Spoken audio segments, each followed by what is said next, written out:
Le...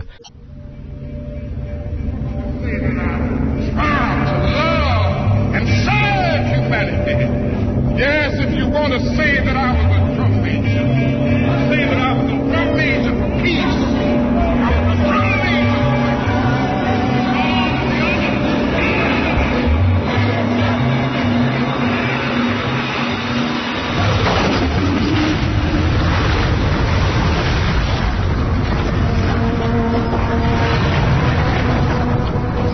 Histoire du christianisme par Michel Coll.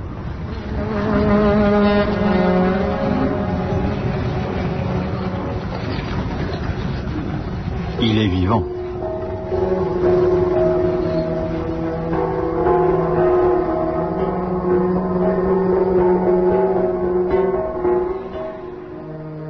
Jésus de Nazareth meurt crucifié sur un mont de Jérusalem, le Golgotha, un vendredi d'avril au début des années 30 de notre ère. Ses disciples, qui ne sont plus que 11 depuis la trahison de Judas, et les femmes qui l'avaient suivi en Galilée et en Judée, sont atterrés. Ils avaient tout misé, tout, sur ce prédicateur fulgurant, étonnant et tellement attachant. Ils avaient tout quitté, travail, famille, parents, maison, situation, tout, pour l'aider à annoncer à leurs compatriotes la bonne nouvelle du royaume de Dieu. Dieu vous aime comme vous êtes, aimez-vous les uns les autres comme lui il vous aime.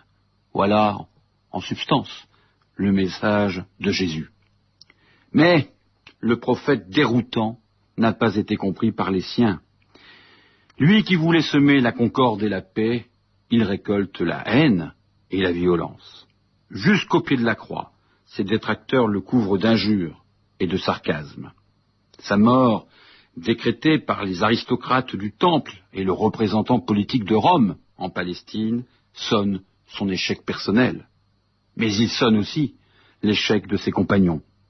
Et voilà, maintenant ils ont peur, ils sont terrorisés, ils craignent pour leur vie, ils se dispersent, s'enfuient, se cachent.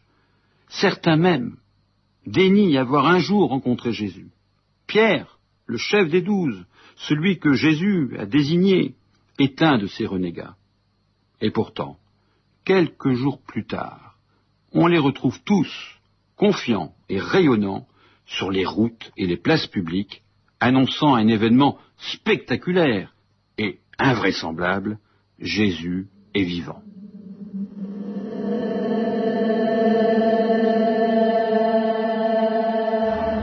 Ces sortes de gens sont des faux apôtres, des fraudeurs qui se déguisent en apôtres du Christ. Cela n'a rien d'étonnant. Satan lui-même se déguise en ange de lumière. Il n'est donc pas surprenant que ses serviteurs se déguisent en serviteurs de la justice de Dieu. Ils auront la fin qui correspond à leurs actes. Je le dis encore, qu'on ne me prenne pas pour un insensé. Sinon, accueillez-moi du moins comme un insensé, pour que moi aussi, je puisse m'enorgueillir un peu. Ce que je vais dire, je ne le dirai pas de la part du Seigneur, mais comme un insensé, avec les motifs que j'ai de m'enorgueillir. Extrait de la 2e épître aux Corinthiens. Que s'est-il passé? Les 4 évangélistes, Matthieu, Marc, Luc et Jean, racontent que le 3e jour, après la mort de Jésus, ses disciples ont trouvé son tombeau vide. Devant leur stupéfaction et leur incrédulité, somme toute compréhensible, le ressuscité leur apparaît plusieurs fois. Il leur demande de diffuser son message comme il le leur a enseigné à tous les peuples, sans distinction de langue, de sexe, de culture, de conditions sociales. Et puis, il disparaît de leur vue le jour de son ascension au ciel. Le plus ancien texte du Nouveau Testament, les Actes des Apôtres, rapporte que 50 jours après Pâques, les disciples reçurent ce qu'ils appellent l'Esprit Saint. C'est la force spirituelle promise par Jésus pour qu'il proclame son évangile sans craindre l'opprobre, la prison et même la mort. Tous ces récits ont d'abord été transmis oralement par les apôtres, témoins directs des événements. Ensuite, ils ont été consignés par écrit plusieurs décennies après la mort de Jésus. Leurs auteurs divergent parfois dans leur description. Ils interprètent différemment certains épisodes, font des erreurs chronologiques, mais tous leurs témoignages persistent et signent, avec une constance et un aplomb déconcertant, Jésus de Nazareth est vraiment le Fils incarné de Dieu, il est ressuscité le 3e jour d'entre les morts.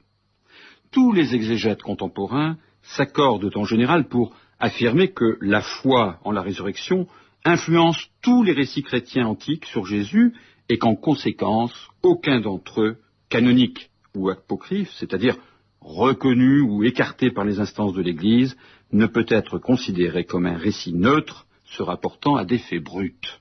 Autrement dit, il est vain, totalement vain, de chercher des preuves historiques de la résurrection de Jésus de Nazareth. Il n'y en a pas. Le tombeau présumé de Jésus, que les chrétiens vénèrent encore aujourd'hui dans la basilique du Saint-Sépulcre, à Jérusalem, et comme Marie-Madeleine l'a découvert au matin de Pâques, il est vide. L'historien peut s'interroger sur ce fait. Résulte-t-il d'une supercherie, d'une ruse des disciples, ou bien est-ce une manipulation des chefs du temple, soucieux d'ôter le corps du crucifié à la vénération populaire? Les hypothèses les plus diverses vont bon train depuis 2000 ans.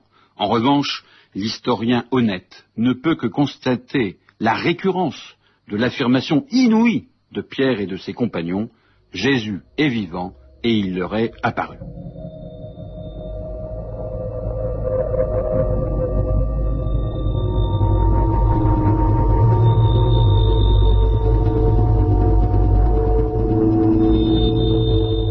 Vous supportez avec plaisir les insensés alors que vous êtes sensés.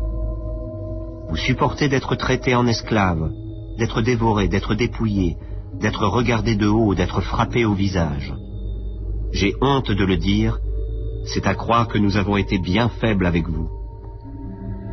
Si les faux apôtres ont de l'audace, je suis insensé de dire cela, moi aussi j'aurai de l'audace.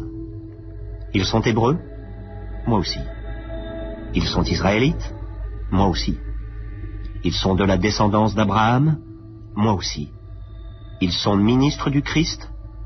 Je le suis plus qu'eux, même si j'ai l'air fou de dire cela.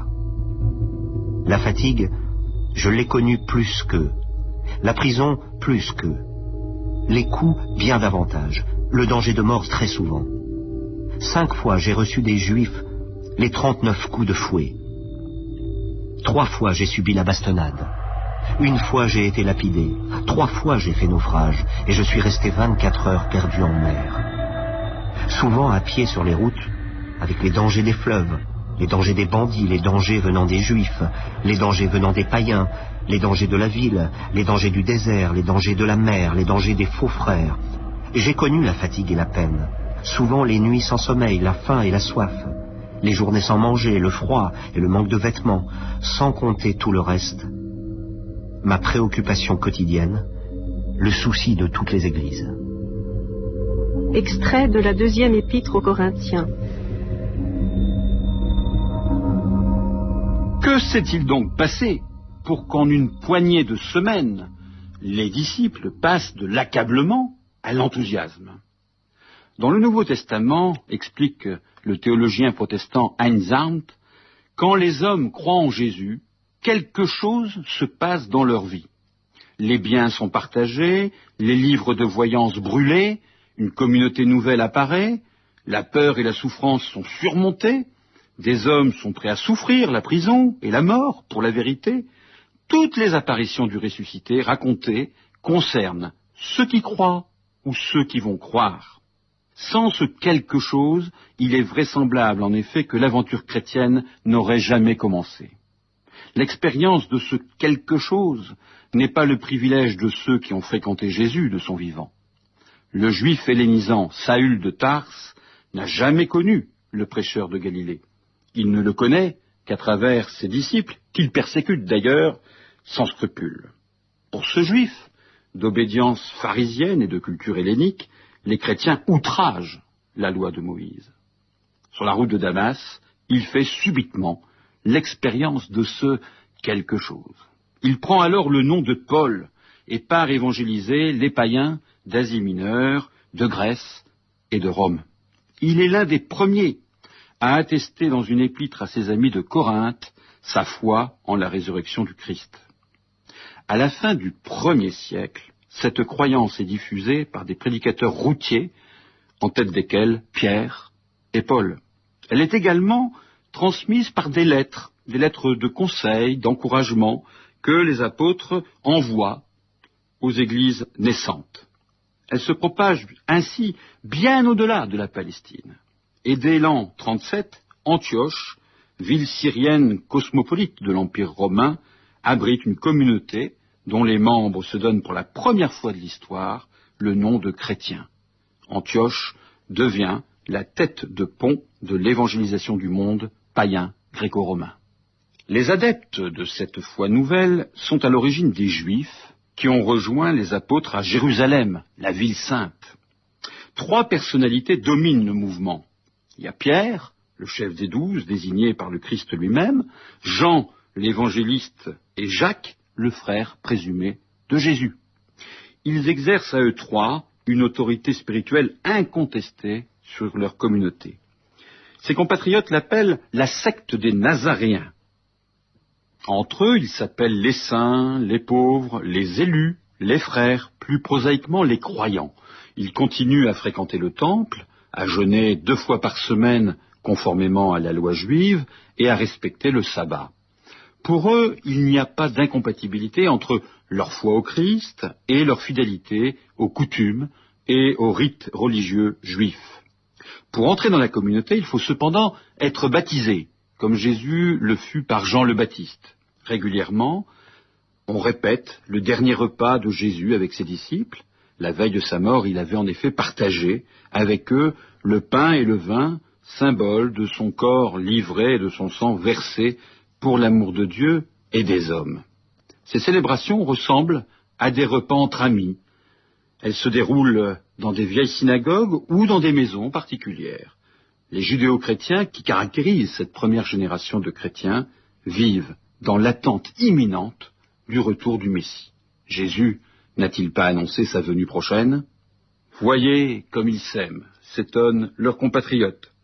En effet, les membres de la communauté de Jérusalem mettent en commun leurs biens.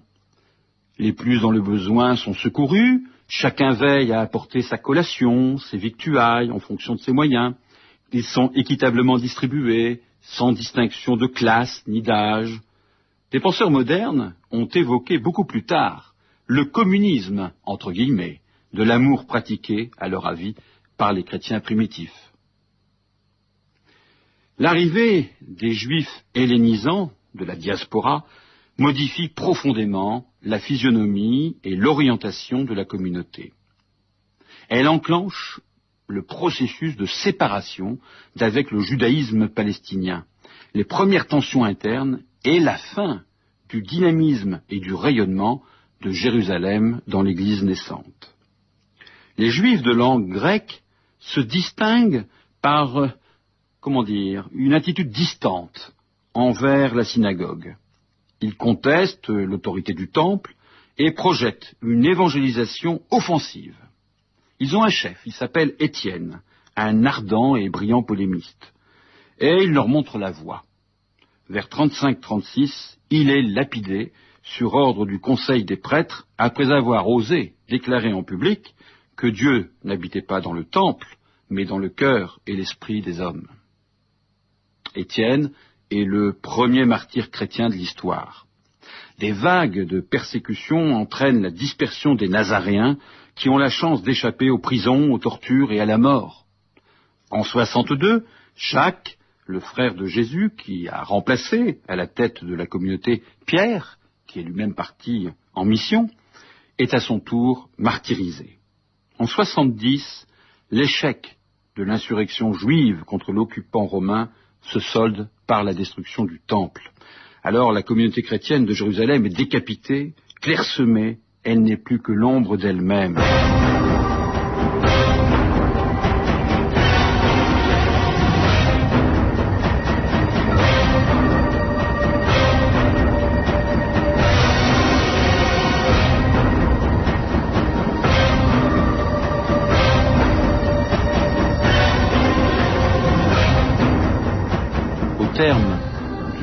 siècle, les Juifs excluent les chrétiens de leur rang.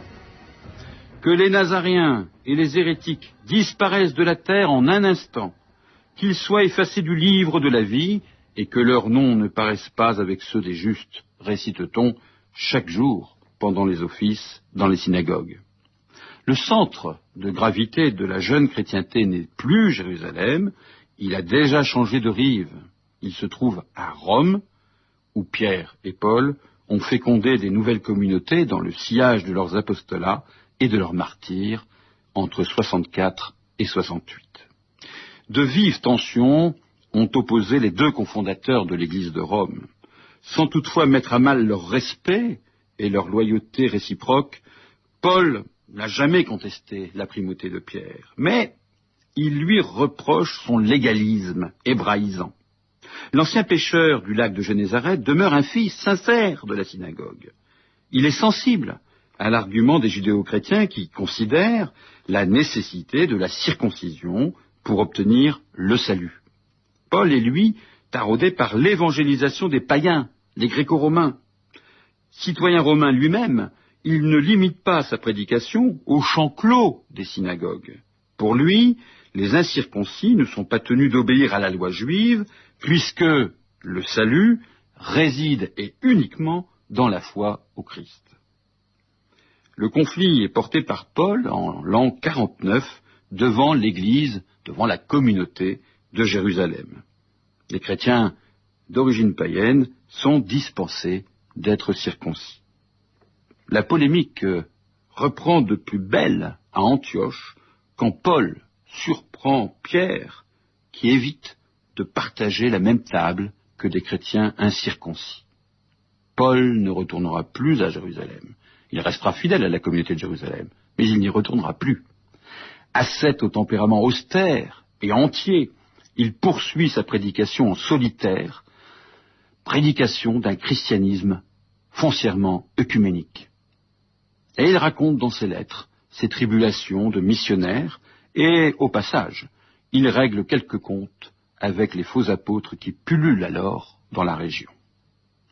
Paul est la bête noire de ses condisciples juifs qui le tiennent pour un apostat et veulent imposer la loi rituelle aux païens convertis. Contre vents et marées, Paul pérégrine inlassablement dans le bassin méditerranéen. À Antioche, Éphèse, Athènes, Rome, il essaime et défend sans fléchir l'idée d'un christianisme universaliste. Il n'y a plus ni juifs ni païens, il n'y a plus ni esclaves ni hommes libres, il n'y a plus l'homme et la femme, car tous, vous ne faites plus qu'un dans le Christ Jésus, proclame-t-il dans sa célèbre épître aux Galates. Paul meurt en martyr, comme Pierre, au temps des persécutions de Néron, l'empereur pyromane qui rejette sur les chrétiens la responsabilité de l'incendie de Rome. L'apôtre des nations sera oublié dans les premiers temps de l'Église. Son témoignage sera longtemps minoré dans la chrétienté. Il est vrai que le radicalisme évangélique du message de Paul instruit un procès permanent des dérives et des relâchements que l'Église ne pourra malheureusement pas éviter durant sa longue, très longue traversée humaine.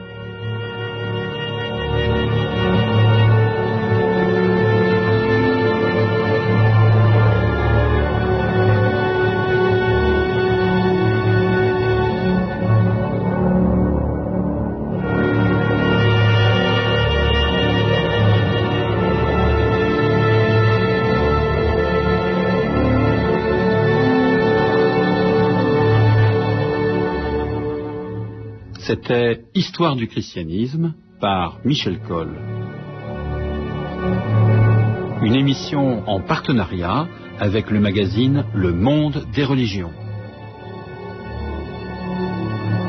Texte lu par Nathalie Procoris, Christophe Brault. Prise de son, Pascal Bénard, Éric Boisset. Mixage,